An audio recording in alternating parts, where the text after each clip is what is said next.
పిల్లలతో తల్లిదండ్రులు లేదా వారి సంరక్షకులు మాట్లాడే విధానమే వారి ఆంతరంగిక స్వరంలా మారుతుంది అంటారు పెగ్గీ ఒమారా. అటాచ్మెంట్ థియరీని మరియు అటాచ్మెంట్ స్టైల్స్ను ఒక కథ ద్వారా వివరించినప్పుడు అది సులువుగా అర్థమవుతుందని నాకు అనిపించింది.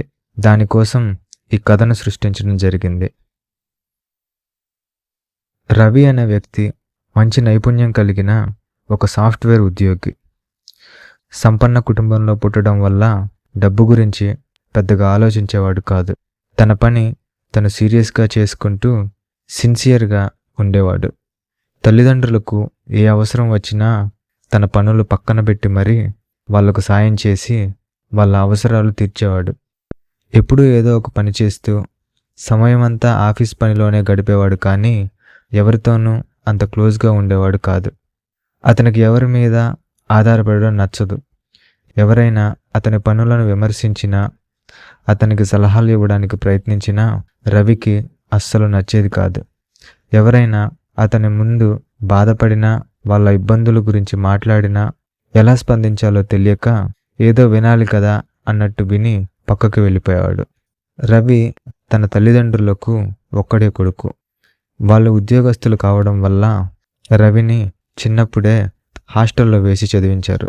తల్లిదండ్రులకి దూరంగా పెరగడం వల్ల రవికి తన భావోద్వేగాలను అణిచిపెట్టుకొని ఉండడం అలవాటు. ఎప్పుడూ ఎవరి దగ్గర వాటిని వ్యక్తపరిచేవాడు కాదు. రవికి 32 సంవత్సరాలు. పెళ్లి చేసుకుంటే తన పిల్లల మంచి చెడ్డలు చూడాలని ఉందని రవి తల్లిదండ్రులు ఎప్పుడూ రవిని పెళ్లి చేసుకోమని ఒత్తిడి చేసేవారు. ఎన్నో పెళ్లి సంబంధాలు వచ్చినా ఏదో ఒక వంక పెట్టి రవి పెళ్లికి దూరంగా ఉండేవాడు. రవి ఎవరినైనా ప్రేమించడం వల్ల ఇలా చేస్తున్నాడేమో అనుకుంటున్నారా? అవును, రవి తనకు 27 సంవత్సరాలు ఉన్నప్పుడు ఒక అమ్మాయిని ఇష్టపడతాడు. కానీ అతను పెళ్లికి దూరంగా ఉండడానికి ఆమె కారణం కాదు.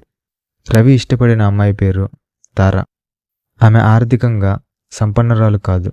అయినప్పటికీ కష్టపడి చదివి ఒక చిన్న ఉద్యోగం సంపాదిస్తుంది. తార పనిచేసే కంపెనీలో రవి కొత్త మేనేజర్.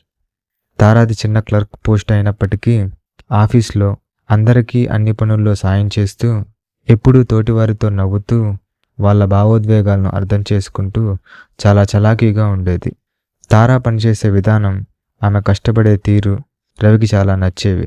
రవి ఉద్యోగ స్థాయి కారణంగా అతను మొదట్లో తారతో చనువుగా మాట్లాడేవాడు కాదు. రవి గంభీరత్వం, స్థిరత్వం, ఎవరితోనూ కలవకుండా తన పని తాను చేసుకునే స్వభావం తారకు చాలా నచ్చేవి. తారకి ఎప్పుడు ఎవరైనా తన పక్కన ఉండి తన భావోద్వేగాలను పంచుకుంటే బాగుండు అనిపించేది. ఈ విధంగా తారా బంధం కోసం వెంపర్లాడుతూ ఉంటే రవి స్వతంత్రతకు ప్రాధాన్యతను ఇచ్చేవాడు. ఇలా భిన్న ధృవాల్లా ఉన్న వీరిద్దరూ బాల్యంలో వారి తీరని అవసరాలను సంతృప్తిపరుచుకునేందుకు ప్రేమ అనే బంధంతో ఒకటవుతారు. 6 నెలల పాటు ఇద్దరు సినిమాల్లో చూపించే విధంగా ఊహాలోకాల్లో నువ్వు లేకపోతే నేను లేను అనుకుంటూ ప్రేమ అనే భావనతో తన్మయత్వంలో ఉంటారు. వీరిద్దరికీ వారి వారి బాల్య దశలో జరిగిన మానసిక గాయాలపై అవగాహన ఉండదు. కాలం అలా గడిచే కొద్దీ ఇద్దరి ముసుగులు తొలగి మెల్లగా వాస్తవాలను గమనించడం మొదలు పెడతారు. రవికి తన భావోద్వేగాలను అర్థం చేసుకొని ఆత్మీయంగా, సన్నిహితంగా మెలిగే వ్యక్తి అవసరమే. కానీ అటువంటి అనుబంధాల కోసం ఇతరులపై ఆధారపడాల్సి వస్తే అది తనలో చచ్చేంత భయాన్ని కలిగిస్తుంది. ఒంటరిగా స్వతంత్రంగా ఉండడమే తన బలమని, అది తన మనుగడకి చాలా ముఖ్యమని రవి భావించేవాడు. చిన్నతనంలో కావాల్సినంత మమకారం, ఆప్యాయత అందకపోవడం వల్ల అలాంటి ప్రేమ, ఆత్మీయతలు నిజంగానే ఉంటాయన్న నమ్మకం రవి కోల్పోయాడు. అవి కేవలం తన ఊహాలోకంలో మాత్రమే సాధ్యమని అనుకునేవాడు. ఈ భావనల వలన రవితో ఎవరైనా ఆత్మీయంగా మెలిగితే వారు తన నుంచి ఏదో ఆశిస్తున్నారనో, లేదా ఆ ప్రేమకు తాను లొంగితే వారిపై ఆధారపడాల్సి వచ్చి తన స్వతంత్రాన్ని కోల్పోతాడేమోనన్న అనిశ్చితి భావన రవిని ఎప్పుడూ వెంటాడేది. తార ఎప్పుడూ రవిని స్వతంత్రంగా ఉండనిచ్చేది కాదు. ఎక్కడ రవిని స్వతంత్రంగా ఉండనిస్తే తనకి దూరం అయిపోతాడేమోనన్న భయంతో ప్రతి క్షణం అతనిని గమనించుకొని అంటిపెట్టుకొని ఉండేది. ఎలాగైనా రవి దృష్టిని తన మీద నుంచి మరలకుండా విశ్వ ప్రయత్నాలు చేసేది. రవి మాట్లాడే ప్రతి మాటను పదే పదే నెమరు వేసుకుంటూ రిలేషన్షిప్లో ఎటువంటి మార్పులు వచ్చినా వాటికి కారణం తనేనని అనుకుంటూ ఎప్పుడూ తన గురించి తాను చెడుగా ఊహించుకుంటూ ఉండేది. ఇలా కొంతకాలం గడిచాక తార ఒకరోజు రవిని మనం ఎప్పుడు పెళ్లి చేసుకుందాం అని అడుగుతుంది. ఆ మాట విన్నాక రవి గుండెల్లో పెద్ద బండరాయి పడినట్టు అనిపిస్తుంది. వెంటనే తార ప్రశ్నను తోసిపుచ్చి, నువ్వు ఆఫీస్లో ఎందుకు ఇంతకు ముందులా పనిచేయట్లేదు? నీకు ఏమైంది అని అడుగుతాడు. నేను బాగానే పనిచేస్తున్నాను కదా, ఎందుకు అలా అడుగుతున్నావు అంటుంది తార. సరే, నాకు కొంచెం కడుపు నొప్పిగా ఉంది, మనం తర్వాత కలుద్దాం అని అక్కడి నుంచి వెళ్ళిపోతాడు రవి. రవి ప్రశ్నకు అయోమయంలో పడిన తార తానేం తప్పు చేసిందో తెలుసుకోవడానికి ఆందోళనగా తాను చేసిన అన్ని పనులను, మాట్లాడిన అన్ని మాటలను నెమరు వేసుకుంటూ ఉంటుంది. అదే క్రమంలో రవి ఎలా ఉన్నాడో తెలుసుకోవడానికి అతనికి ఆపకుండా మెసేజ్లు పెడుతూ కాల్స్ చేస్తూ ఉంటుంది. రవి వెల్లువలా పొంగుతున్న తన భావోద్వేగాలను అర్థం చేసుకోలేక తన ప్రశాంతతను తిరిగి పొందేందుకు తార నెంబర్ని బ్లాక్ చేస్తాడు. దాంతో తారకు పిచ్చెక్కిపోతుంది. ఎక్కడ రవి తనతో ఇంకా మాట్లాడడేమోనని, తనని వదిలేస్తాడేమోనన్న భయాందోళనతో ఉక్కిరి బిక్కిరి అయిపోతూ ఉంటుంది. ఇలా రవి ఒక 10 రోజులు తారను కలవడు, తనతో మాట్లాడడు. తానేం తప్పు చేసిందో తెలియక తార అయోమయంలో, నిరాశలో ఉండిపోతుంది. 10 రోజుల తర్వాత రవి తారను కలిసి ఇలా అంటాడు. నువ్వు నా ఆస్తిని ఇంకా నా ఉద్యోగాన్ని చూసి నన్ను ప్రేమ అనే మాయలోకి లాగావు. అందుకే నన్ను పెళ్లి చేసుకోవాలనుకుంటున్నావు. నీ ఆలోచన నాకు ఇప్పుడు బాగా అర్థమైంది.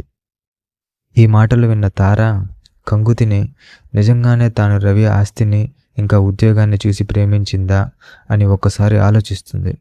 నువ్వు నన్ను అర్థం చేసుకుంది ఇదేనా అని అయోమయంతో ఏడుస్తూ రవి వైపు చూస్తుంది. రవి కోపంగా, దొంగ ఏడుపులు ఏడవకు, నువ్వు నీ మాయలతో నన్ను వశపరుచుకోలేవు అంటాడు. ఆ మాటలు విన్న తార తన మీద తనకి అసహ్యం వేసి అక్కడి నుంచి వెళ్ళిపోతుంది. ఇప్పుడు చెప్పిన కథలో వారు నిజంగానే ప్రేమలో ఉన్నారా లేదా అనే విషయాన్ని మనం చెప్పలేం. కానీ వాళ్ళు వాళ్ళ చిన్నతనంలో పొందలేకపోయిన అనుభూతులను సంతృప్తిపరుచుకోవడం కోసం ఇప్పుడు ఒకటయ్యారనేది వాస్తవం. ప్రేమ అనేది ఎలా ఉంటుందో మనం వర్ణించలేం. కాబట్టి కొన్ని ఆదర్శ భావాలను, వాటి వ్యక్తీకరణలను మన ఊహలతో జోడించి దాన్ని ప్రేమ అని పిలుస్తాం. 1950 సంవత్సరంలో జాన్ బౌల్బీ అనే బ్రిటిష్ సైకో అనలిస్ట్ మరియు సైకియాట్రిస్ట్ అటాచ్మెంట్ థియరీ అనే తన పరిశీలనను వెలుగులోకి తీసుకొచ్చారు. మేరీ ఐన్స్వర్త్ అనే అమెరికన్ కెనడియన్ సైకాలజిస్ట్ 1970లో ఆయన ప్రతిపాదనలను ప్రయోగాత్మకంగా రుజువు చేసి వాటిని మెరుగుపరిచారు. ఈమె బౌల్బీ దగ్గర చదువుకున్న విద్యార్థిని. పిల్లల మానసిక ఎదుగుదలలో మరియు వారి సంబంధాలను ఏర్పరచుకునే విధానంలో వారి తల్లిదండ్రులు లేదా వారి సంరక్షకులు ఎటువంటి పాత్ర పోషిస్తారు అని ఐన్స్వర్త్ చేసిన ప్రయోగాల ద్వారా ఆమె 3 రకాల అటాచ్మెంట్ స్టైల్స్ను రుజువు చేశారు. అవి సెక్యూర్ అటాచ్మెంట్, ఇన్సెక్యూర్ అటాచ్మెంట్ మరియు ఇన్సెక్యూర్ అంబివాలెంట్ అటాచ్మెంట్.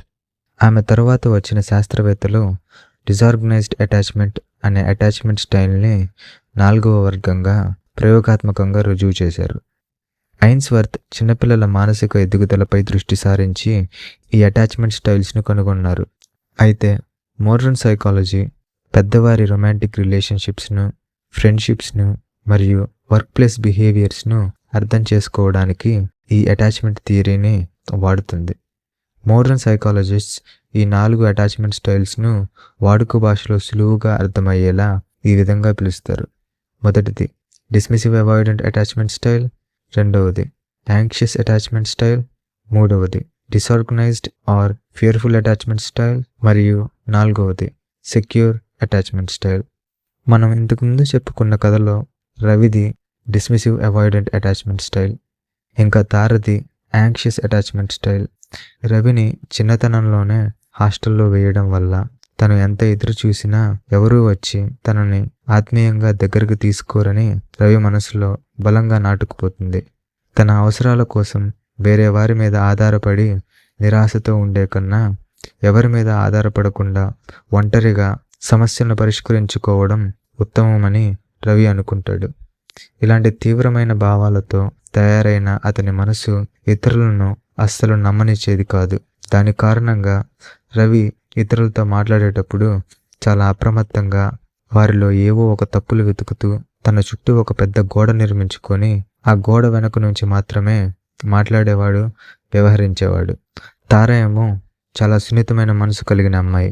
తన తల్లిదండ్రులతో ఎంతో చెప్పాలనుకునేది, ఎన్నో భావోద్వేగాలను పంచుకోవాలనుకునేది. కానీ వాళ్ళు మనుగడకు చేసే పోరాటంలో తారకు అవసరమైనంత సమయం కేటాయించగలిగే వాళ్ళు కాదు. అస్థిరమైన తన తల్లిదండ్రుల ఆత్మీయత, అనురాగాల కారణంగా తార ఎప్పుడు గందరగోళ మానసిక స్థితిలో, ఆందోళనలో ఉండేది. ఇలా వీరిద్దరూ వారి వారి అభద్రతా భావాలను అర్థం చేసుకొని వారి గాయపడిన మనసులను నయం చేసుకునే వరకు పరస్పరం ఒకరిని ఒకరు ఇబ్బందులకు గురి చేసుకుంటూనే ఉంటారు. నిజంగా ఒకరినొకరు అర్థం చేసుకుంటే ప్రశాంతంగా కలిసైనా ఉంటారు, లేదా ప్రశాంతంగా విడిపోనన్నా విడిపోతారు.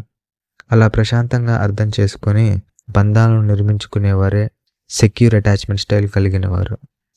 ఏ తల్లిదండ్రులు లేదా సంరక్షకులు తమ పిల్లల అన్ని రకాల అవసరాలను అర్థం చేసుకొని వారిలో భద్రతాభావాన్ని కలిగిస్తారో ఆ పిల్లలు జీవితంలో ఎటువంటి సమస్యలు ఎదురైనా వారి సున్నితత్వంతో పరిష్కరించుకొని ప్రశాంతంగా జీవించగలుగుతారు.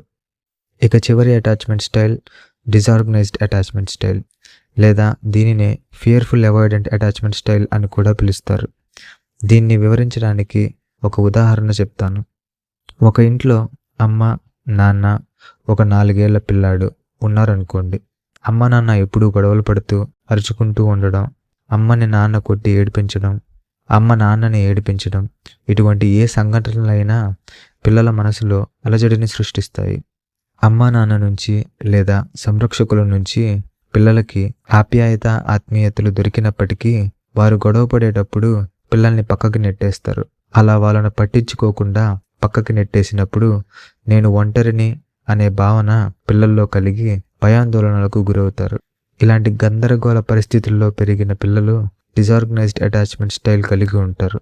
వీరిలో యాంగ్షియస్ అటాచ్మెంట్ స్టైల్లో ఉండే లక్షణాలు మరియు డిస్మిసివ్ అవాయిడెంట్ అటాచ్మెంట్ స్టైల్లో ఉండే లక్షణాలు కలిసి ఉంటాయి.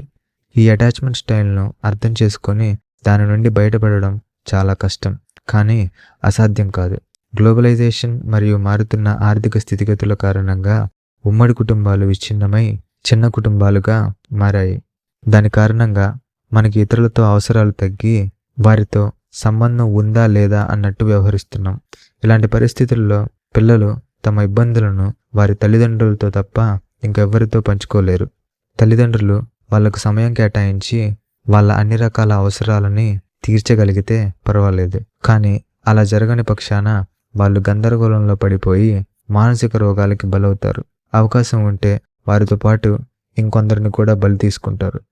ఒక మనిషి ప్రశాంతంగా బ్రతకడానికి శారీరక ఆరోగ్యం ఎంత ముఖ్యమో మానసిక ఆరోగ్యం కూడా అంతే ముఖ్యం. దయచేసి దాని మీద కూడా శ్రద్ధ పెట్టండి.